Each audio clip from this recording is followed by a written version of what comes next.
kopi dulu, Lur. Kalau kita bicara tentang kekuatan rudal Iran, salah satu yang sering bikin analis militer dunia merinding adalah rudal balistik berat bernama Khorramshahr 4. Rudal ini sering juga disebut sebagai Haybar oleh Iran dan dianggap sebagai salah satu senjata strategis paling berbahaya yang dimiliki oleh Garda Revolusi Iran. Yang menarik, rudal ini bukan sekadar rudal balistik biasa. Banyak analis mengatakan desainnya berbeda dari generasi sebelumnya, terutama karena tubuh roketnya tidak menggunakan sirip stabilisasi besar seperti rudal balistik klasik. Biasanya, rudal balistik lama menggunakan sirip untuk menjaga stabilitas saat terbang. Tetapi, pada Khorramshahr 4, Iran justru menghilangkan sirip itu.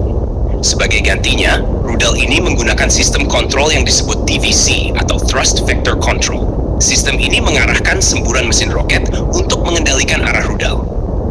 Cara ini membuat rudal lebih sulit dideteksi radar karena bentuknya lebih halus tanpa banyak tonjolan aerodinamis. Inilah salah satu alasan mengapa banyak analis militer percaya rudal ini dirancang untuk meningkatkan kemampuan menghindari pertahanan udara modern.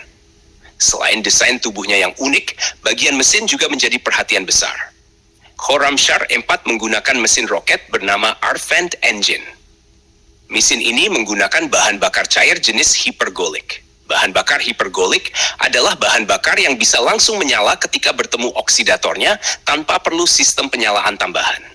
Keuntungan besar dari bahan bakar ini adalah rudal bisa disimpan dalam kondisi siap tempur dalam waktu lama. Berbeda dengan banyak rudal lain yang perlu proses pengisian bahan bakar sebelum diluncurkan, Khorramshahr 4 bisa disiapkan sangat cepat. Beberapa laporan menyebutkan proses persiapan peluncuran bisa kurang dari 15 menit. Dalam dunia militer, kecepatan persiapan ini sangat penting, karena dalam perang modern, waktu antara mendeteksi ancaman dan meluncurkan serangan balasan bisa sangat singkat. Sekarang kita masuk ke kemampuan yang paling membuat banyak negara waspada. Daya hancurnya. Khorramshahr 4 diperkirakan memiliki jangkauan sekitar 2.000 km.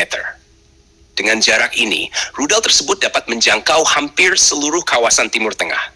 Ini berarti target seperti pangkalan militer, kota strategis, atau fasilitas energi dapat berada dalam jangkauan. Yang lebih mengkhawatirkan lagi adalah bobot hulu ledaknya. Rudal ini dilaporkan mampu membawa hulu ledak sekitar 1.500 kg. Itu sangat besar untuk ukuran rudal balistik.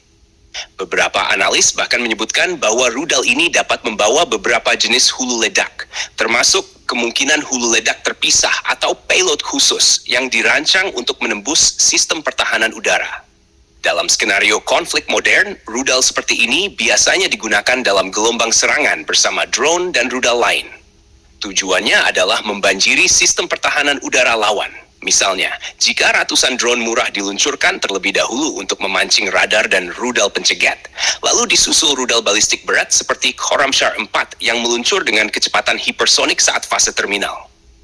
Dalam kondisi seperti ini, bahkan sistem pertahanan udara canggih seperti Iron Dome, David Sling, maupun Arrow 3 bisa menghadapi tekanan sangat besar apabila rudal yang datang jumlahnya sangat banyak dan diluncurkan secara bersamaan. Karena itulah, banyak analis militer menyebut masa depan peperangan tidak lagi hanya bergantung pada satu senjata super canggih. Justru yang lebih menentukan adalah kombinasi berbagai sistem serangan sekaligus. Mulai dari rudal balistik, drone kamikaze, hingga gangguan elektronik yang dilakukan dalam satu waktu untuk membanjiri sistem pertahanan lawan. Di sisi lain, Iran terus mengembangkan keluarga rudalnya, termasuk Khorramshahr 4, sebagai bagian dari strategi efek gentar terhadap musuh. Dengan jangkauan jauh dan daya hancur besar, rudal ini dirancang untuk menjadi alat penyeimbang kekuatan militer di kawasan. Bagi negara yang berpotensi menjadi target, keberadaan rudal balistik seperti ini jelas menjadi ancaman serius. Sebab ketika rudal sudah dihancurkan, waktu yang dibutuhkan untuk mencapai target bisa sangat singkat, hanya dalam hitungan menit. Karena itulah perlombaan antara teknologi rudal dan sistem pertahanan udara terus berlangsung hingga sekarang. Setiap kali muncul generasi rudal baru, sistem pertahanan akan berusaha mengejar dengan teknologi pencegat yang lebih canggih. Namun di saat yang sama, teknologi rudal juga terus berevolusi untuk menembus sistem pertahanan tersebut. Kalau melihat perkembangan seperti pada Khorramshahr 4 ini, kita bisa melihat bagaimana wajah perang modern benar-benar berubah.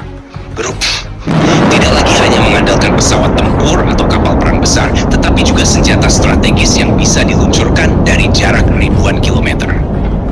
Dan ketika rudal dengan kemampuan seperti ini digunakan dalam jumlah besar, keseimbangan kekuatan militer di suatu kawasan bisa berubah dengan sangat cepat. Menurut kalian bagaimana, Lur? Apakah sistem pertahanan udara modern masih mampu menahan gelombang rudal balistik berat seperti ini?